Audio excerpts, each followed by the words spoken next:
Welcome to Too Fond of Books. My name is Janelle, and this is another video in my series of 5 books from my mantle. These are a series where I show you 5 books that I have on my mantle above my fireplace, which is where I keep my old editions of books or my special books. And the first one I want to show you today is the Canada Yearbook 1939. And just because it's 1939 is of interest enough for me historically, but what makes this even more special is that 1939 was the year of the royal visit. The King and Queen came over to Canada, so there is also stuff about that royal visit in this yearbook. So this is like an almanac. It's basically just a book of statistics. It's got the lists of all of the populations and resources in Canada. So a lot of this book is very, very boring. But the bits that are interesting enough to make it really worthwhile. So right at the very beginning, we have the royal visit to Canada, May 17 to June 15, 1939. Here is His Majesty the King.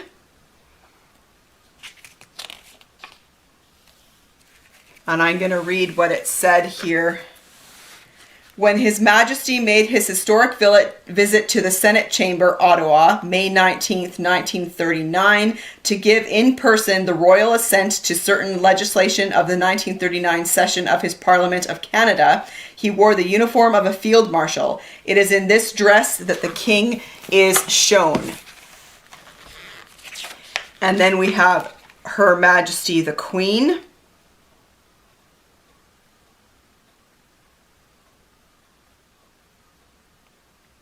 This picture shows the Queen as she will be remembered by those who saw Her Majesty with the King in the Senate Chamber, Ottawa, on May 19th, 1939.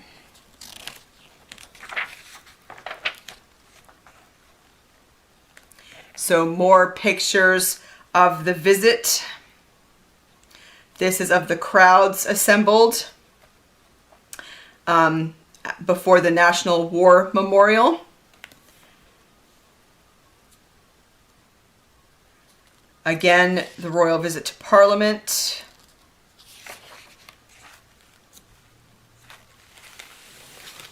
And I'll just adjust it like this for you so you can see. All right, so we have Dominion Bureau of Statistics, Department of Trade and Commerce Canada, the official statistical annual of the resources, history, institutions, and social and economic conditions of the Dominion.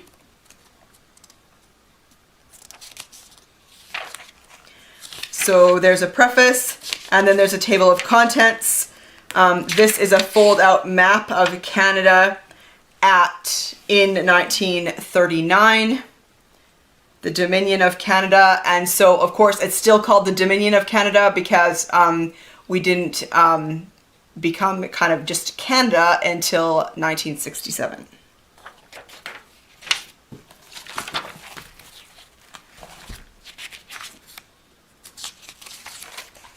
And then it delves into a whole bunch of boring statistics.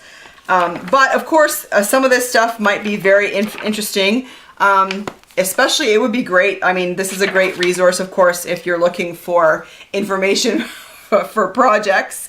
So, for example, this is forest classification of Canada and the coast of Labrador. So there are little maps like that throughout. Forest, here we have some forest insects because, of course, who doesn't need to know about forest insects in 1939, right? Let's see, what else do we have that's cool pull out in here? A lot of it is just tables like this. I just think it's cool that I was able to find this one, of course, that included the royal visit. I think that that's really, really neat. The Canadian Press leased the Canadian Press leased wire system. I don't know even exactly what that means, but there you go. Cool fold-out maps, right? Right. So there you go. That's the first one I wanted to show you off of my mantle.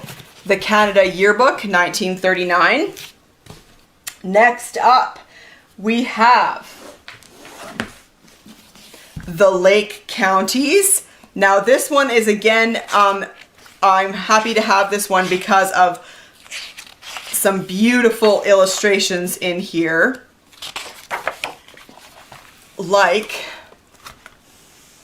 this. Isn't that gorgeous? So this is the Lake Counties by W.G. Cottingwood, with special articles on birds, butterflies and moths, flora, geology, fox hunting, mountaineering, yachting, motorboating, fishing, shooting, and cycling, and including a full gazetteer and map with 16 plates in color and 72 line illustrations by A. Reginald R.W.S.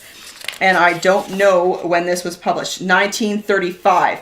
It was originally published in 1902, revised by the author in 1932, reprinted with revisions 1935. So this is 1935, and I'm going to show you some more of those illustrations, the color ones, because they are just stunning. I think they're beautiful.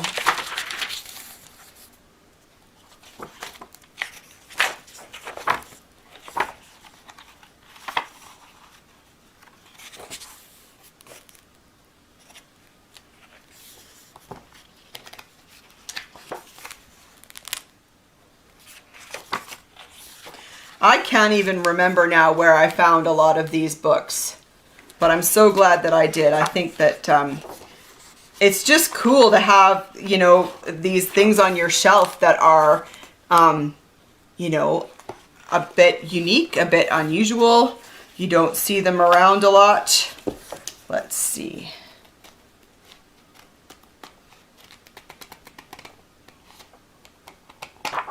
I think that's it. So there you go, the Lake Counties. Next up is, I found this great edition of Heidi. Look at these end papers. Isn't this great? This is a book plate by someone who owned this book. Okay, so the illustration that was written in the dedication to Mary with many happy returns of the day, September 14th, 1937. Love from the Workmans.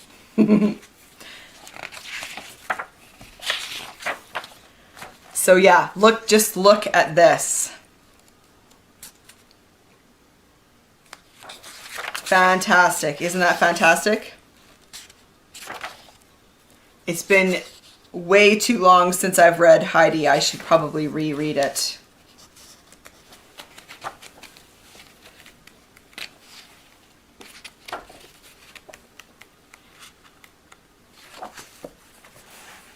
Some more illustrations.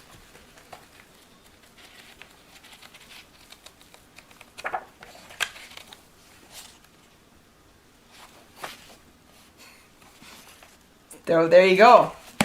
Okay, next up we have the Whitaker from 1938. And again, this is another one where I was just super excited to find this particular edition, because this is from 1938, King George VI edition.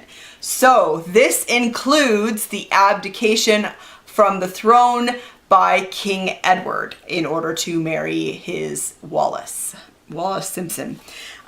So this is, again, this is like the Canadian Yearbook. This is a book of statistics and information, but I'm so pleased to have the edition that I have because of its place in history. Also, it has some fantastic advertisements. I love advertisements from the 30s and the 40s. or I mean, basically just any early advertisements I find just fantastic. Okay, so there is the King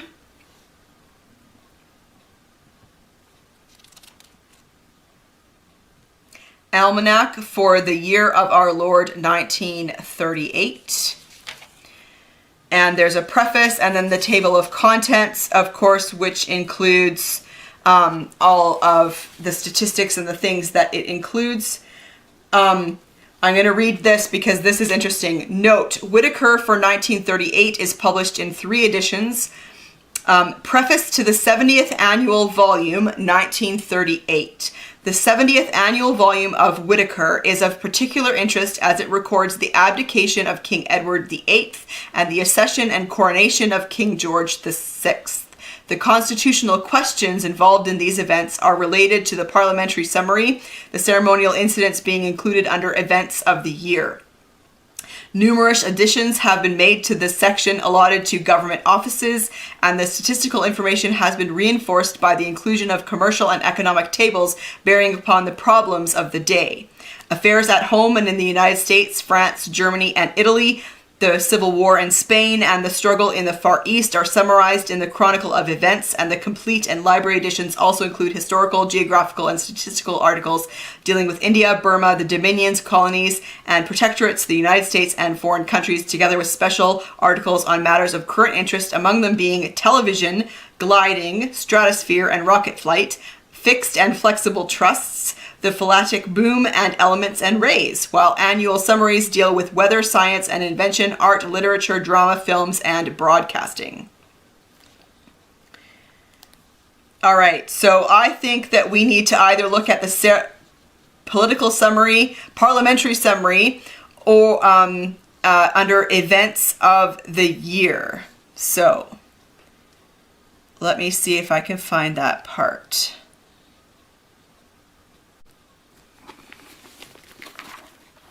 Okay, so here you go. These are the events of the year, and there's an article here titled King Edward VIII Abdicates. 1936, November 3rd. King Edward motored from Buckingham Palace to Westminster to open the new session, and in presence of his 3 brothers and House of Lords made declaration of his Protestant faith and read royal speech. King Edward laid wreath at foot of the cenotaph and led the great silence which was observed throughout the empire. Duke of York and Duke of Kent were present, and Queen Mary, Duchess of York and Duchess of Gloucester witnessed the tribute from a window. In evening, the king attended the ex-servicemen's festival of remembrance at Albert Hall, and in pouring rain planted wooden cross in the field of remembrance outside Westminster Abbey. That was the 11th. Sorry, that was the 11th. I forgot to include the date. On the 12th, King Edward spent a day with Home Fleet off Portland and attended lower deck concert on aircraft carrier Courageous. November 13th, he went aboard new mine layer submarine Narwhal and other vessels and returned to Fort Belvedere. 14th, Queen Mary visited New People's Palace and other places in East London. 18th, King Edward toured the Rhoda Valley and discussed with the unemployed their problems. December 1st, Duchess of York received freedom of Edinburgh. 2nd, King Edward went to Fort Belvedere. 3rd, the nation was informed of the grave constitutional crisis. The king saw the Duke of York, Queen Mary, and Mr. Baldwin, who conferred with Dominion representatives. 4th, Mrs. Ernest Simpson left England for France. 7th, Duke of York visited his brother. In a statement read by Lord Brownlow at Cannes, Mrs. Simpson declared she had invariably wished to avoid any action which would hurt or damage the king or the throne, and expressed her willingness to withdraw from a situation rendered both unhappy and untenable. King Edward's decision, the 10th of December. In a house crowded to its utmost capacity, Mr. Baldwin announced that King Edward VIII has decided to abdicate, and that he would be succeeded by Duke of York as King George VI.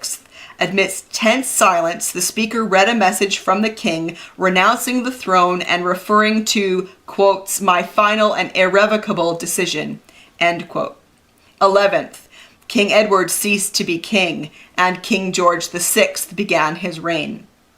Prince Edward, as he was announced, broadcast to whole world a message declaring his allegiance to the new sovereign. After dining at Windsor with the royal family, he motored to Portsmouth and boarded destroyer Fury, which left for France. Queen Mary issued message to the people expressing gratitude for sympathy shown to her and commending the new king and his consort.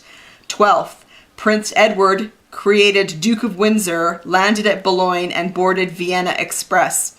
13th, on arrival at Vienna, he drove to the Schloss Ensfield home of Baron Eugene de Rothschild. And then it continues on with information about the ascension of King George the Sixth. So I just think that that is super interesting, and I am so glad that I have this particular year of Whitakers. And then finally, I have Constable of the Tower by W.H. Ainsworth. This is a book that was written originally in 1861. I have not been able to figure out what year this particular edition is from. This was published by Croom and Company in London, and it is a book that is described as a historical romance. So I did some looking, and I find it very interesting that Ainsworth was a contemporary of Dickens and Wilkie Collins. And this is a story, a historical fiction that covers the years 1549 to 1552. It is a novel of the late Tudor England, opening with the death of Henry VIII. So I have not read this one either yet, but I am really looking forward to it. I have to be careful because this book is in, it's not in great shape, but I am really excited to have it. I had never heard of this writer before, and I think that I actually might read this for Victober coming up. So in the contents, for example, prologue, The Will of Henry VIII. Chapter 1, How the Right High and Renowned King Henry VIII waxed grievously sick and was like to die. Chapter 2, Of the Snare laid by her enemies for Queen Catherine Parr and how she fell into it. Chapter 3, Of the means of avoiding the peril proposed by Sir Thomas Seymour to the Queen. So there you have it. Those are 5 more books from my mantle. What do you think? I'm always just super excited when I am able to find books that are interesting for whatever reason. So normally I would not be interested in having a copy, for example, of the Canada Yearbook on my shelves, but because this edition was 1939 and had the information about the royal visit, that made it worthwhile. And it's a huge book to have on my shelves, but I am really glad that I do have it. So I would love to chat with you about these books or any books at all in the comment section down below. And I will see you for another video soon. Bye.